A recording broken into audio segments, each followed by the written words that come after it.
السلام علیکم ورحمۃ اللہ وبرکاتہ۔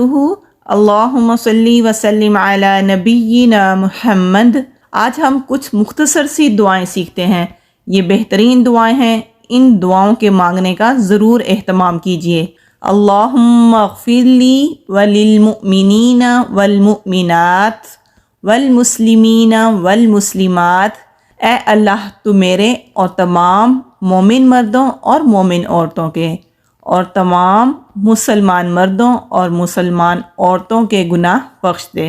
حدیث کا مفہوم ہے، آپ صلی اللہ علیہ وآلہ وسلم نے فرمایا، جو اتنے کلمات کہہ دیتا ہے، مومن مردوں اور مومن عورتوں کے لیے بخشش طلب کرتا ہے، تو قیامت تک آنے والے جتنے بھی مومن ہیں ان کی تعداد کے برابر اس کے نامہ اعمال میں نیکیاں لکھ دی جاتی ہیں۔ اللہم انی اسألک حسن الخاتمہ۔ اے اللہ میرا خاتمہ اچھا کرنا۔ ہمیں یہ دعا ضرور مانگنی ہے کہ اللہ تعالی ہمارا خاتمہ ایمان پر کرے۔ اللہم ارزقنی توبۃ نصوحا قبل الموت۔ اے اللہ موت سے پہلے مجھے سچی توبہ نصیب فرمانا۔ ہم میں سے ہر انسان یہ چاہتا ہے کہ موت آنے سے پہلے ہماری توبہ اللہ تعالیٰ قبول فرما لے۔ وہ اسی وقت ہوگا جب ہمیں سچی توبہ کی توفیق نصیب ہوگی۔ ہم میں سے ہر کوئی چاہتا ہے کہ موت سے پہلے اسے توبہ کی توفیق مل جائے، تو اس دعا کو مانگنے کا بھی ضرور اہتمام کریں۔ یا مقلب القلوب ثبت قلوبنا علی دینک۔ اے دلوں کے پھیرنے والے ہمارے دلوں کو اپنے دین پر جما دے۔ یا مصرف القلوب صرف قلوبنا علی طاعتک۔ اے دلوں کے پھیرنے والے ہمارے دلوں کو اپنی اطاعت کی طرف پھیر لے۔ حضرت انس رضی اللہ تعالیٰ عنہ فرماتے ہیں کہ رسول اللہ صلی اللہ علیہ وآلہ وسلم یہ دعا کثرت سے مانگا کرتے تھے۔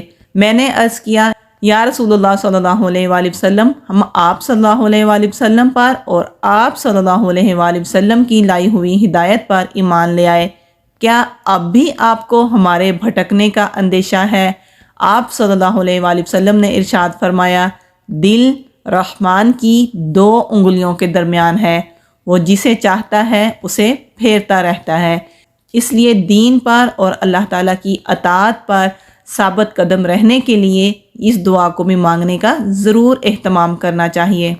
اللہم اجرنی من النار۔ اے اللہ مجھے جہنم سے نجات عطا فرما۔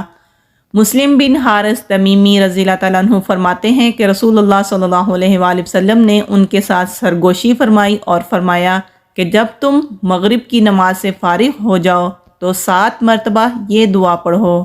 اگر تم یہ پڑھ لو گے اور اسی رات تمہاری وفات ہو جائے تو تمہارے لیے جہنم سے خلاصی لکھ دی جائے گی، اور جب تم فجر کی نماز پڑھ لو تو یہ دعا پڑھ لیا کرو۔ اگر تم ایسا کر لیتے ہو اور اس دن تمہارا انتقال ہو جاتا ہے تو تمہارے لیے جہنم سے چھٹکارا لکھ دیا جائے گا۔ اس دعا کو بھی صبح فجر کی نماز کے بعد 7 مرتبہ اور مغرب کی نماز کے بعد 7 مرتبہ پڑھنے کا ضرور اہتمام کریں۔ اللہم انی اسألک العفو والعافیہ فی الدنیا والآخرہ۔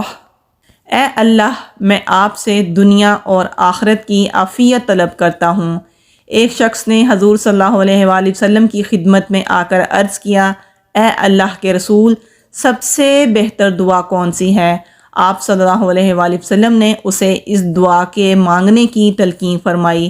دوسرے دن بھی وہ شخص آیا، پھر آ کر یہی سوال کیا۔ آپ صلی اللہ علیہ وآلہ وسلم نے اسے یہی دعا بتائی۔ پھر تیسرے دن آیا اور یہی سوال کیا تو آپ صلی اللہ علیہ وآلہ وسلم نے اسے یہی دعا بتائی اور فرمایا، جب تمہیں دنیا اور آخرت کی عافیت مل گئی تو تم کامیاب ہو گئے۔ عافیت کا مطلب ہے کہ دنیا اور آخرت کی تمام طرح کی بھلائی اور خیر۔ اللہم انی اسألک الجنہ وَأَعُوذُ بِكَ مِنَ النَّارِ۔ اے اللہ میں تجھ سے جنت کا سوال کرتا ہوں اور آگ سے پناہ مانگتا ہوں۔ اللہم انی اسألک علما نافعا ورزقا طیبا وعملا متقبلا۔ اے اللہ میں تجھ سے سوال کرتا ہوں نفع مند علم کا، پاکیزہ رزق کا اور قبول ہونے والے عمل کا۔ نبی کریم صلی اللہ علیہ وآلہ وسلم صبح فجر کی نماز کے بعد 3 مرتبہ یہ دعا مانگا کرتے تھے۔ اس دعا میں ہم اللہ تعالیٰ سے نفع مند علم کا سوال کر رہے ہیں، ایسا علم جو نفع مند ہو، اور پاکیزہ رزق کا سوال کرتے ہیں۔ رزق سے مراد صرف کھانا پینا نہیں ہے، بلکہ وہ تمام نعمتیں ہیں جو اللہ تعالیٰ نے ہمیں عطا کی ہیں اور جن کا ہم استعمال کرتے ہیں۔ اس میں مال، اولاد اور ہر طرح کی نعمت شامل ہے۔ پھر ہم ایسے عمل کا سوال کرتے ہیں کہ جو ہم عمل کریں اللہ تعالیٰ اس عمل کو قبول بھی فرما لے۔ اللہم انی اسألک الہدی والتقی والعفاف والغنی۔ اے اللہ بے شک میں تجھ سے ہدایت، تقوی، پاک دامنی اور بے نیازی کا سوال کرتا ہوں۔ اللہم حاسبنی حسابا یسیرا۔ حضرت عائشہ رضی اللہ تعالیٰ عنہ فرماتی ہیں کہ میں نے بعض نمازوں میں رسول اللہ صلی اللہ علیہ وآلہ وسلم کو یہ دعا مانگتے ہوئے سنا۔ میں نے عرض کیا، اے اللہ کے نبی، آسان حساب کا کیا مطلب ہے؟ آپ صلی اللہ علیہ وآلہ وسلم نے ارشاد فرمایا، بندے کے نامہ اعمال پر نظر ڈالی جائے، پھر اس سے درگزر کر دیا جائے، کیونکہ اے عائشہ اس دن جس کے حساب میں پوچھ گچھ کی جائے گی تو وہ ہلاک ہو جائے گا۔ اس لیے ہم اس دعا میں اللہ تعالیٰ سے یہ مانگتے ہیں کہ اے اللہ ہمارا حساب آسان فرما دینا۔ یہ ساری دعائیں نبی کریم صلی اللہ علیہ وآلہ وسلم نے ہمیں سکھائی ہیں، آپ صلی اللہ علیہ وآلہ وسلم بھی مانگا کرتے تھے، تو ہمارے لیے اللہ تعالیٰ نے مسنون دعاؤں میں بہت زیادہ برکت رکھی ہے۔ اس لیے ان تمام دعاؤں کے مانگنے کا ضرور اہتمام کریں۔